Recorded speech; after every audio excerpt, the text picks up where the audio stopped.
Hello everyone, Cindy Squirrel here.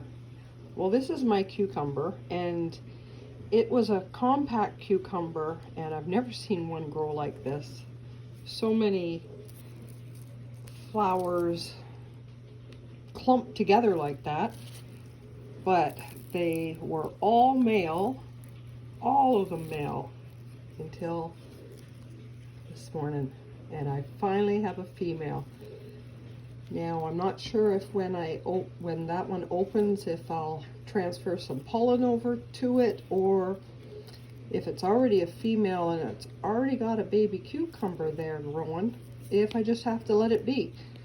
But I might put some pollen over there just to make sure. But look at all those male flowers it had. Never seen anything quite grow like that before in my life.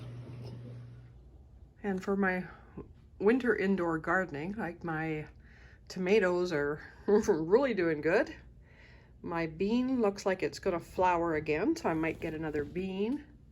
My mint's up, my chamomile, but I don't know if you can see through the jungle there at the size of my spinach.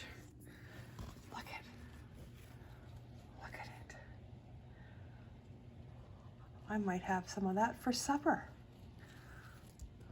But this Morden tomato is really taken off. But as you can see, it's still winter here.